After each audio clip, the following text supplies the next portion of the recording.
गलत रास्ता। Jim Corbett की रात। रात के 2 बजे का टाइम था। लोग इस वक्त सोते हैं और हम दो दोस्त सड़क पर निकल पड़े थे। मेरे दोस्त रोहित ने बोला था, ब्रो नाइट ड्राइव का थ्रिल ही अलग होता है। मैं जानता था ये आइडिया बेवकूफ़ी है, पर मैं उतना ही स्टूपिड निकला और हाँ बोल दिया। वो मुझे पिक करने आया। जैसे ही मैं उसकी कार में बैठा, कुछ अजीब महसूस हुआ।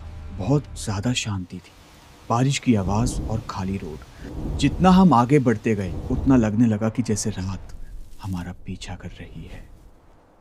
जैसे ही हम लोग जिम कॉर्बेट के जंगल रोड पे घुसे, पहले बारिश तेज हुई, फिर और तेज, फिर इतनी ज़्यादा कि वाइपर्स ने ही साथ छोड़ दिया। फ्रंट ग्लास पे बस पानी। खुद का रिफ्लेक्शन भी मुश्किल से नजर आ रहा था। और ऊपर से no network, GPS dead, maps dead, कोई बोर्ड साइन नहीं, कोई लाइट नहीं। बस एक पतली सी रोड जिसके दोनों साइड से पेड़ ऐसे झुक रहे थे जैसे वो कार को दबोच लेंगे। ब्रो हम सही रास्ते पर तो है ना? मैंने पूछा। रोहित चुप रहा। उसका ये साइलेंस आंसर से भी ज्यादा डरावना था। शायद पता नहीं, उसने फाइनली बोला। और उसके इस पता नहीं ने मेरे सीने में ठंड की एक लहर दौड़ा दी। और फिर वो हुआ जो एक खाली जंगल रोड पे रात को 3 बजे नहीं होना चाहिए।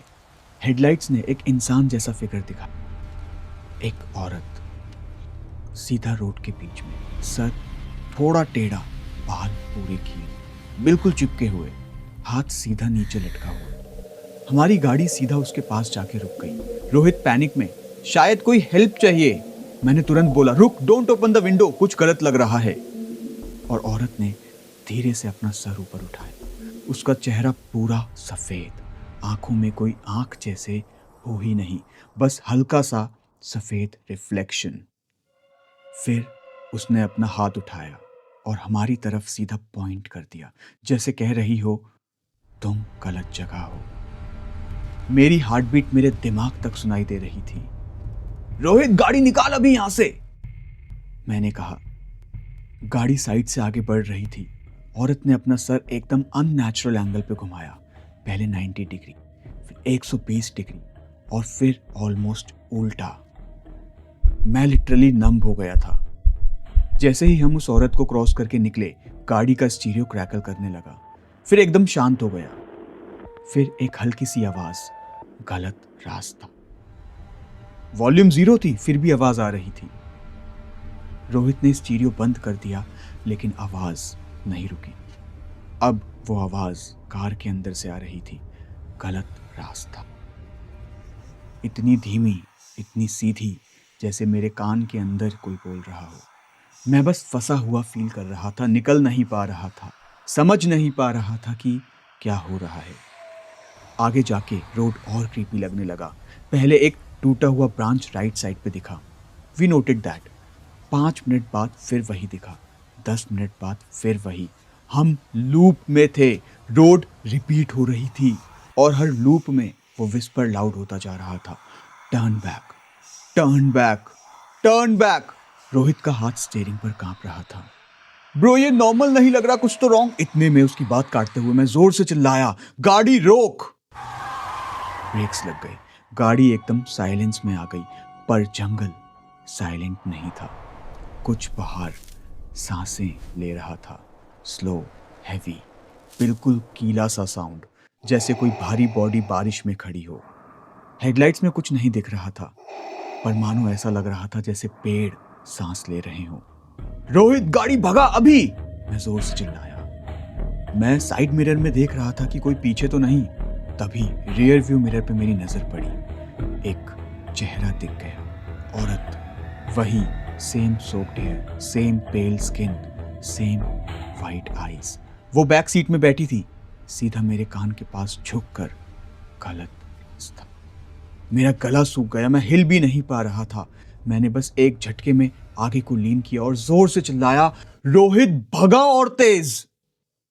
उसने एक्सीलरेटर जोर से दबाया और गाड़ी उड़ी जैसे। मैं पीछे नहीं देख रहा था, हिम्मत नहीं थी, पर मुझे उसकी प्रेजेंस फील हो रही थी, जैसे वो हमारे साथ आ रही हो, धीरे धीरे हवा में खुलती हुई। किसी की सांस मेरी गर्दन के पीछे तक आ रही थी। फाइनली उस 20 मिनट के केओस के बाद हमें एक लाइट दिखी, एक पुराना सा ढाबा। लेकिन वो पुराना ढाबा किसी ताजमहल से कम नहीं लग रहा था हमें। हम दोनों लिटरली भागकर गाड़ी से निकले।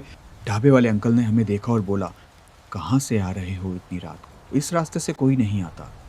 रोहित ने शक से पूछा, पर ये तो कॉर्बेट रोड ही तो। अंकल ने इतने में बात काट दी, बेटा ये रोड 5 साल पहले बंद हो गई थी। एक फैमिली का एक्सीडेंट हुआ था और सब मर गए। तब से रात में इस रोड पे कोई ट्रैवल नहीं करता। मेरे पैर ऑलमोस्ट फ्रीज हो गए थे। रोहित ने पूछा, पर हम तो अभी। अंकल ने इतने में हाथ उठाया, गाड़ी का पिछला दरवाज़ा खोलना जरा। हम गाड़ी की तरफ वापस गए, दरवाज़ा खोला। पूरी सीट गीली थी। सीट से पानी टप टप टप करके गिर रहा था, मानो जैसे कोई अभी अभी वहाँ बैठ कर उठा हो। मैंने धीरे से पूछा, अंकल कोई आया था क्या गाड़ी में? अंकल का चेहरा सीरियस हो गया। बेटा जिसका एक्सीडेंट हुआ था ना, वो आंटी लास्ट बार इसी रात इसी बारिश में रोड के बीच मदद मांग रही थी। रोहित की आवाज़ टूट गई। और अब? अंकल ने धीरे से कहा, अब वो बताती नहीं, रोकती है, क्योंकि जो रुक गया वो कभी वापस नहीं गया। मेरी बॉडी में लिटरली करंट सा दौड़ गया ये सुन के। हम सुबह तक ढाबे पे ही बैठे रहे। लाइट होने के बाद हमने दूसरा सेफ रूट लिया। रोहित गाड़ी ड्राइव कर रहा था और मैं खिड़की के बाहर देख रहा था। And for a second, pure white morning में एक फेंट वॉइस दोबारा से मेरे कान में आई, गलत रास्ता, मत जाओ। उस दिन मैंने एक बात समझ ली, जंगल में रोड्स 2 तरह की होती हैं, एक जो इंसान बनाता है और एक जो कोई और उस रात हम इंसानों वाले रास्ते पर नहीं थे। Now subscribe Scary Verse The Dark Realm for the part 2 of गलत रास्ता, टॉल जो कभी बना ही नहीं। Subscribe right now.